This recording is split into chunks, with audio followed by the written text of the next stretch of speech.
Story 61. Barney, the Boisterous Behemoth. Boisterous is perhaps the best word anyone could think of to describe Barney. He was quite rough with many things, but mostly, Barney just didn't seem to stop burning up his energy. This was great for Barney, but perhaps less so for his mother Madeline. Barney's days would be mostly the same, waking up at a ridiculously early hour. His friends would then come over to play at his home for a while before they all went upstairs for a bedtime story. After Barney's friends had listened to the story, they had to go home to their own beds, and this was when Barney seemed to become even more energetic. One morning, Barney awoke, again at an unfeasibly early hour. Not being one to conserve his energy, Barney ran into his parents' bedroom, jumped onto the bed, and woke his mother up. His dad usually worked nights and wasn't usually there when Barney entered in the morning. After bouncing up and down on the bed, shouting for around 15 minutes, his mother conceded and crawled out of bed. Madeline really didn't like early mornings, but knew that she was never going to get back to sleep whilst ever Barney was jumping on her bed. Now that Madeline was up, she decided to go downstairs and give Barney his breakfast. Normally, he had Giant Crunch cereal, but today he decided that he would prefer wheat biscuits.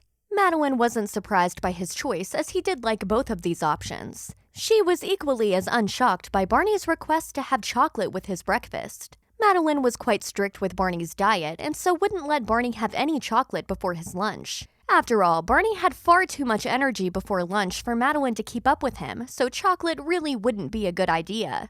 Just before lunch, Barney's friends came around to ask Barney if he was ready to play. His mother had lost track of time today and so hadn't given Barney his lunch as early as normal. She explained to Barney's friends that he hadn't had his lunch yet and that Barney would come around to them once he had finished.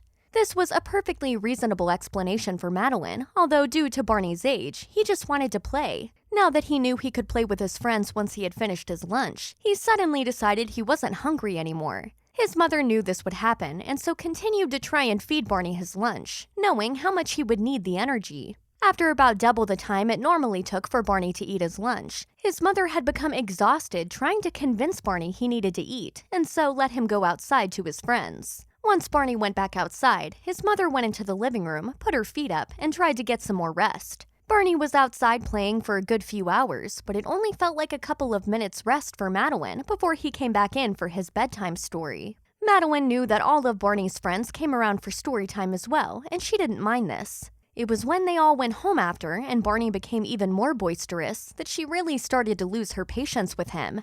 By the time all of his friends had gone home, Barney started bouncing around again. Madeline didn't really know how to stop him doing this, as all he wanted was for his friends to be there still. Obviously, Madeline wasn't going to fetch them back, and so simply had to wait until Barney calmed down in his own time. This made Barney very warm and sweaty, meaning that he usually kicked his covers off. Once the covers were off and the temperature dropped in the middle of the night, Barney would wake up again due to being cold. Not being permitted to enter his parents' bedroom until a certain time, Barney would simply have to get back to sleep again. Madeline knew that there was nothing she could do about this, and so would just have to wait until Barney had outgrown his boisterousness. Hopefully. The end.